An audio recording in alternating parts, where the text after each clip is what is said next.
Good morning, students. Today we are going to learn the new topic of this text, that is World Heritage 2.6 World Heritage. But before going to turn towards the actual lesson, as usual, we must have to go through the warming up activity that is given here in the chit chat question form. बघा, आता आपल्याला world heritage sites किंवा world heritage जागतिक वारसा लागलेली ठिकाणं जी आहेत ती आपल्याला अभ्यासायची आहेत. त्यामध्ये नेमकं काय दिलं ते आपल्याला बघायचं आहे. वॉर्मिंग अप क्वेश्चन्सद्वारे बघायचं आहे. First we are going to start with chit chat questions. First one, I can talk about the world from groups of 6 to 8 students. Each group should select any one continent and share the following information about it. Important cities, sightseeing places of tourist interest, food specialty, cuisine, wildlife, different types of region and vegetation, human life. These are. आता इथं काय म्हणले बघा, 6 ते 8 मुलांचा group करा, विद्यार्थ्याचा group करा आणि प्रत्येक ग्रुपनं एक कुठलाही कंटिनेंट असेल किंवा कुठलाही एखादा खंड असेल तर तो निवडायचा आहे आणि त्यामध्ये जी इम्पॉर्टंट शहर आहे त्या शहराबद्दल लिहायचं आपल्याला. काय दिलं बघा, अबाउट इम्पॉर्टंट सिटीज, म्हणजे या any one continent you have to select. Okay, म्हणजे कुठलाही तुम्हाला खंड निवडायचा आहे. आशिया खंड असेल, आफ्रिका खंड असेल, that is. And share the following information about each. First काय दिलं आहे तुम्हाला, इम्पॉर्टंट सिटीज, त्यामध्ये कुठली कुठली महत्त्वाची शहरं आहेत त्याबद्दल लिहावं लागेल.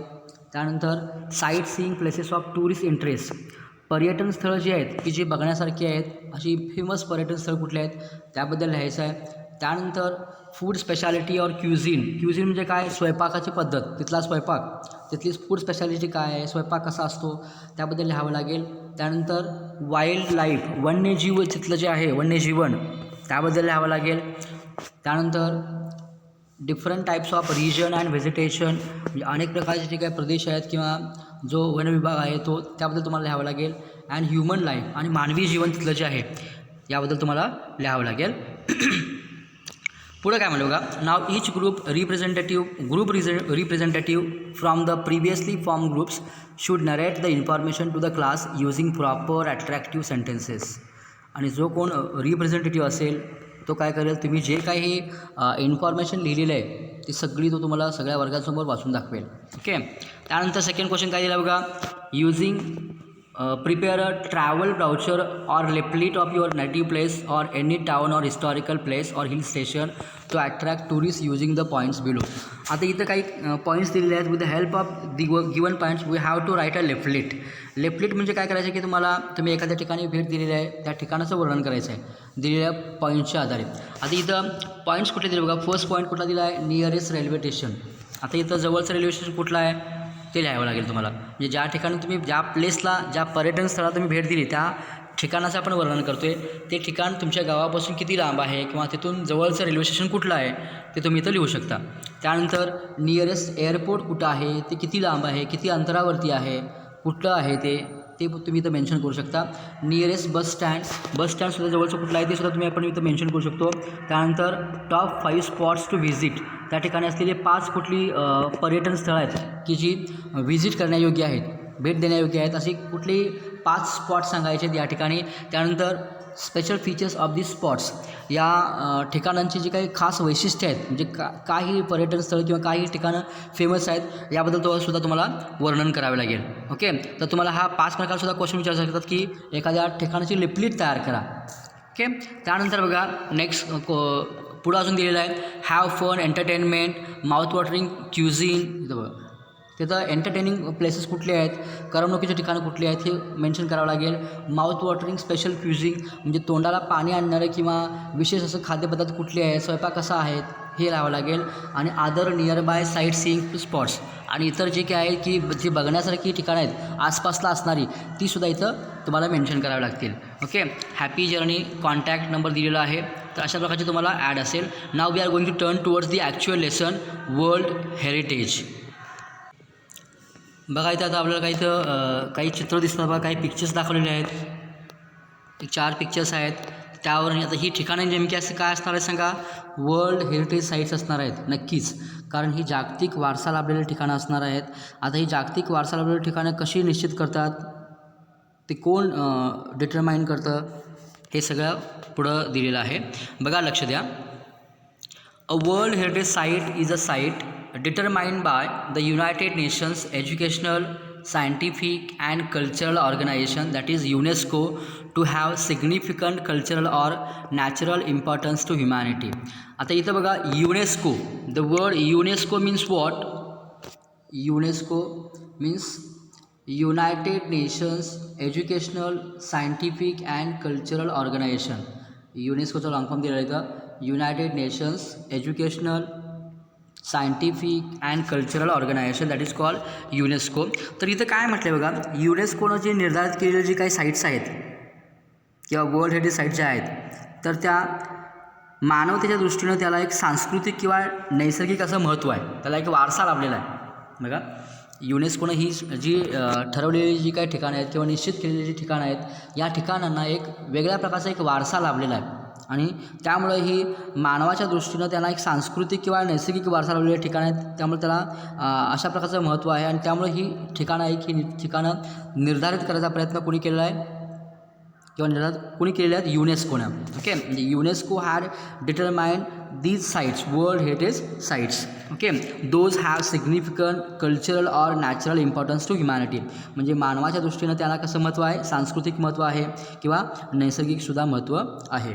पुढं काय म्हटलं बघा, as such the sites are protected and maintained by the International World Heritage Program, which is administered by the UNESCO World Heritage Committee.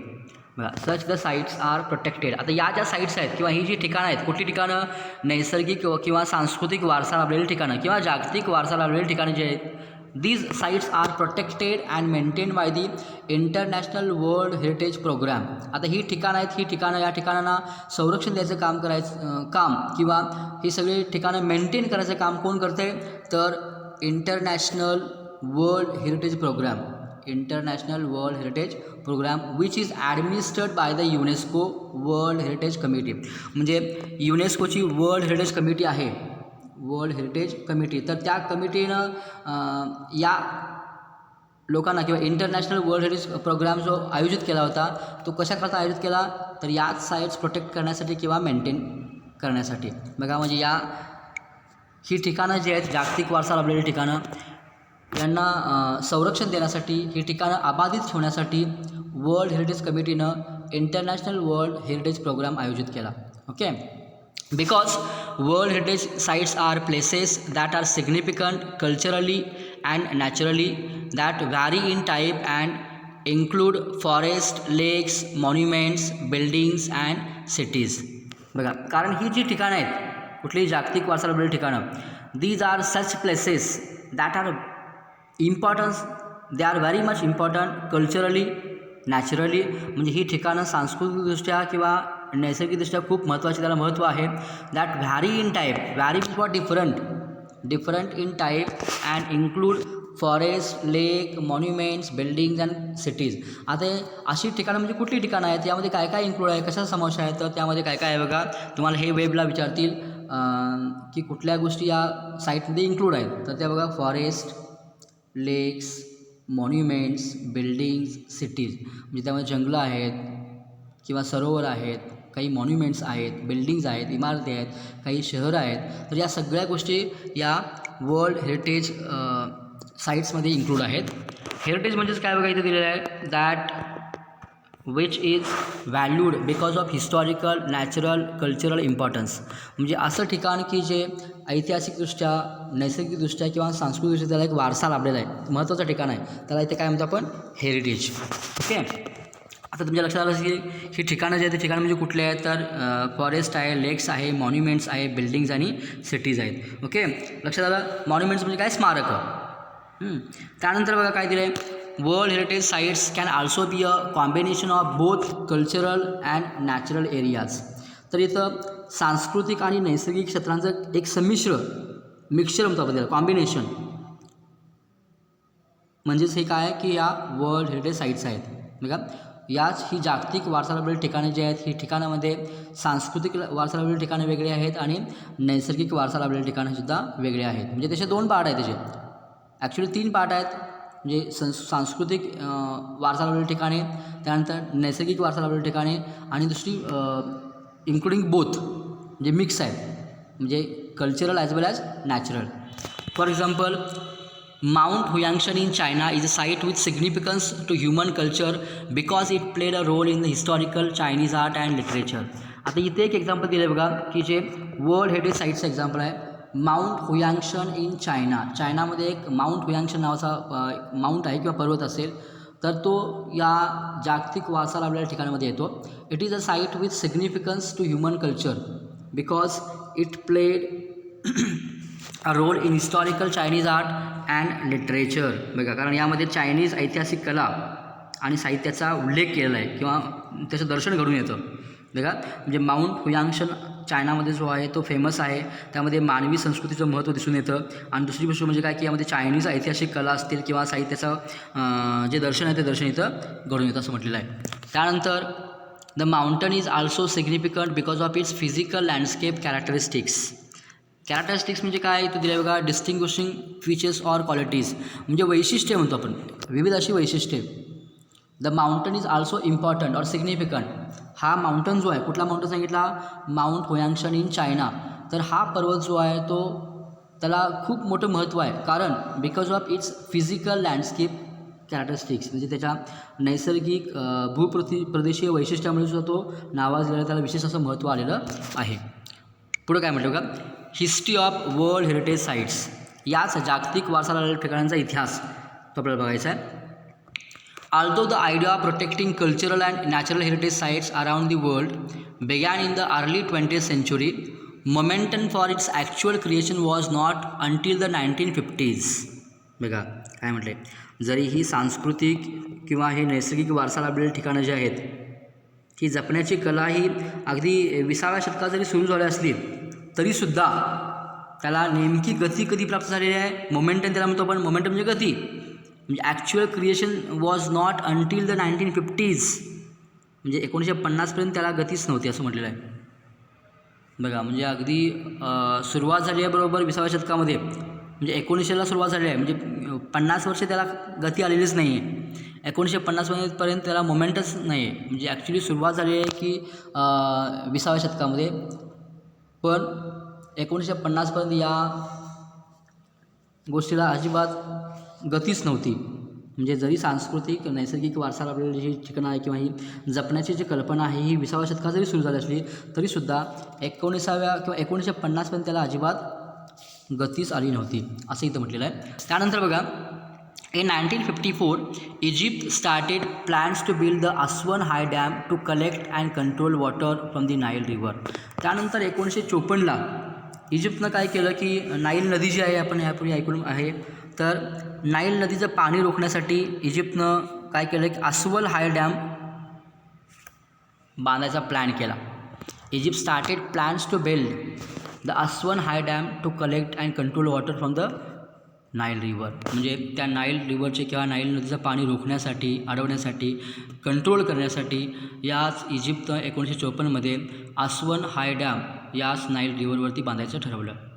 The initial plan for the dam's construction would have flooded the valley containing the Abu Simbel temples and scores of ancient Egyptian artifacts. आता इथे काही word चालत बघा, लक्ष द्या. Scores of म्हणजे काय, plenty of, पुष्कळ, मेनी ऑफ, भरपूर या अर्थानं. आर्टिफॅक्ट्स म्हणजे काय, इथं आर्टिफॅक्ट्स दिले. इथं artefacts means what that is also given here the word artefacts, any objects made by a human being, म्हणजे हस्तकला म्हणतात थोडक्यात. Any object made by a human, माणसानं तयार केलेल्या वस्तू, दॅट इज कॉल्ड आर्टिफॅक्ट्स.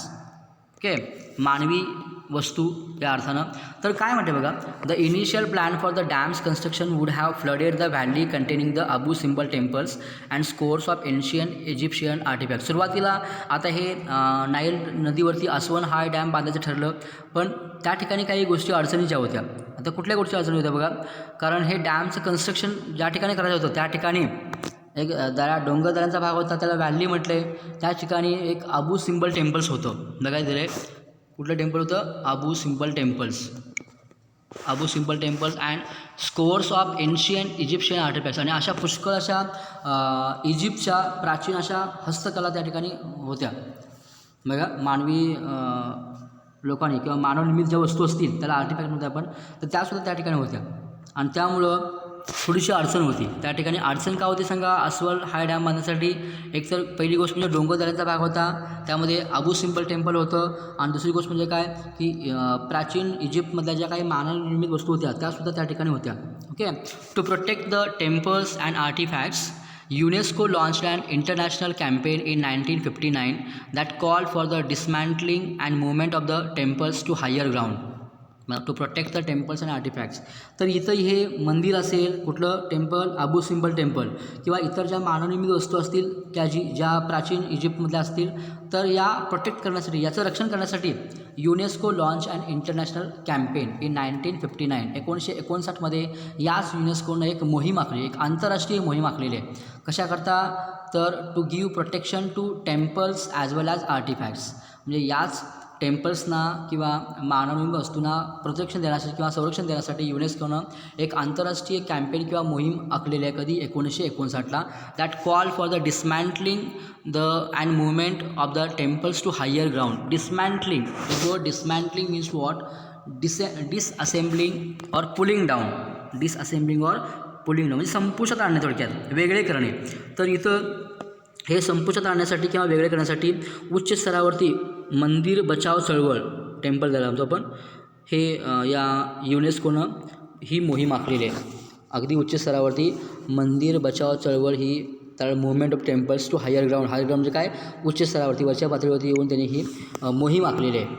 त्यानंतर काय म्हणलं बघा, the project cost and estimated nearly about $80 million and $40 million of which came from 50 different countries. आता इथं या प्रकल्पाचा जो खर्च होता, प्रकल्प कुठला आहे? तर नाईल रिव्हरवरती अस्वन हा डॅम बांधायचा आहे. या प्रकल्पाचा खर्च जो आहे तो नियरली अबाउट $80 million, म्हणजे $80 million. म्हणजे मराठी आपण जर इंडियामध्ये जर बघितलं, इंडियन रुपीजमध्ये, करन्सीमध्ये जर बघितलं आपण, तर 5 अब्ज इतकी ही रक्कम होते. किती? 5 अब्ज इतकी रक्कम होते. त्यापैकी जवळपास $40 million came from 50 different countries.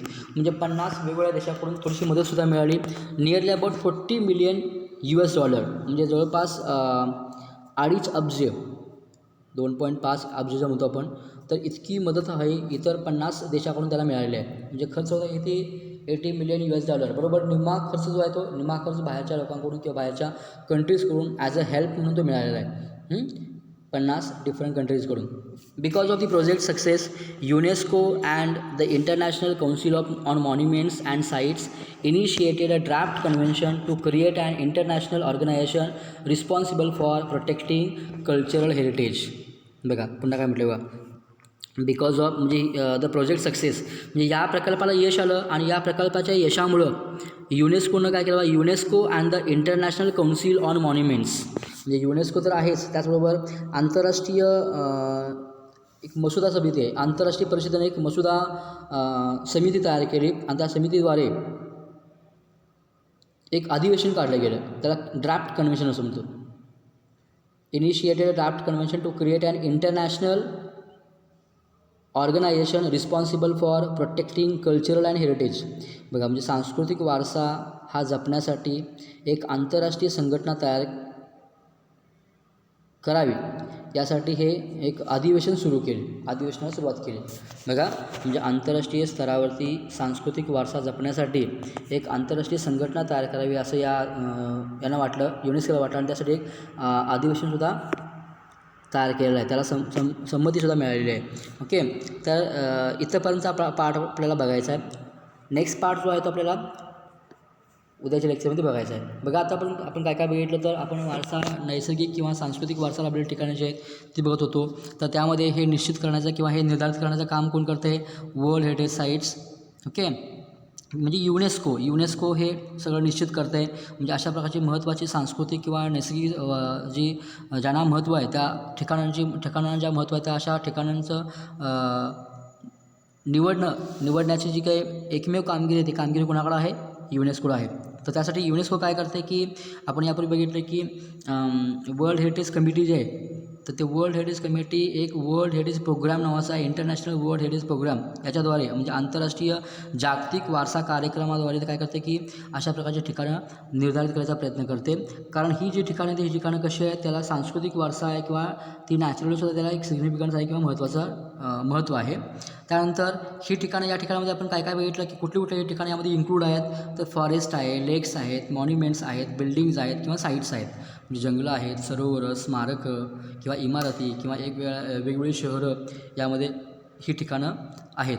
त्यानंतर पुन्हा बघितलं आपण की दुसरी गोष्ट म्हणजे यामध्ये कल्चरल वारसा लाभलेली ठिकाणे वेगळी आहेत किंवा नैसर्गिक वारसा लाभलेली ठिकाणे वेगळी आहेत आणि दोन्ही मिक्स असलेली म्हणजे बोथ कल्चरल आणि नॅचरल ती ठिकाणं वेगळी आहेत. त्यामध्ये इथं एक एक्झाम्पल आपण बघितलं की माउंट हुयांगशन इन चायनामधला एक माउंट हुयांगशन होता, तर त्याला एक मानवी संस्कृतीचं एक महत्त्व लाभलेलं आहे, कारण त्यामध्ये चायनीज ऐतिहासिक कला किंवा साहित्याचा उल्लेख असा केलेला आहे, ते आपण बघितलं. त्यानंतर दुसरी गोष्ट म्हणजे काय वगैरे बघा, जरी हे सांस्कृतिक किंवा नैसर्गिक वारसा लाभलेले ठिकाणं जे आहेत, ही जपण्याची कला जरी ही 20व्या शतकात जरी सुरू झाली असली तरीसुद्धा त्याला नेमकी गती कधी मिळाली, 1950 नंतरच.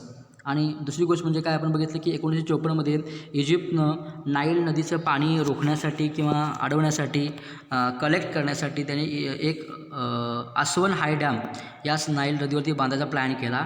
आता यासाठी अडचणी काय होत्या की त्या ठिकाणी तो व्हॅलीचा परिसर होता, डोंगरदऱ्यांचा भाग होता, त्या ठिकाणी अबू सिम्बल टेम्पल होतं. त्यानंतर दुसरी गोष्ट म्हणजे काय की अनेक त्या ठिकाणी प्राचीन अशा पुरातन काळातील इजिप्तच्या मानवनिर्मित वस्तू होत्या, तर यांचं रक्षण करण्यासाठी सुद्धा युनेस्को पुढं आलेला आहे. त्यांनी एक आंतरराष्ट्रीय कॅम्पेन मोहीम आखलेली आहे 1959मध्ये, हे सुद्धा आपण बघितलं, तर या गोष्टी जपण्यासाठी. दुसरी गोष्ट म्हणजे काय की हा जो प्रोजेक्ट होता, या प्रोजेक्टचा अंदाजे खर्च किती होता, $80 मिलियन. त्यापैकी जवळपास $40 मिलियन हे अनेक देशांनी ते हेल्प म्हणून दिलेलं आहे किंवा 50 different countries have came forward and given nearly about $40 million. त्यानंतर आपण बघितलं की युनेस्को आणि जे काही आंतरराष्ट्रीय संघटना कौन्सिल जे आहे, तर त्या कौन्सिल ऑन मॉन्युमेंट्स असं म्हणतो, आंतरराष्ट्रीय परिषदेनं एक मसुदा अधिवेशनाला संमती दिलेली आहे आणि त्या ठिकाणी अधिवेशन काढून सांस्कृतिक वारसा जपण्यासाठी एक आंतरराष्ट्रीय संघटना तयार करावी असा विचार जो आहे तो विचार या अधिवेशनामध्ये पुढं संमत करण्यात आलेला आहे. इथंपर्यंतचा पार्ट आपण बघतोय. Remaining part will discuss in next lecture. Okay, thank you.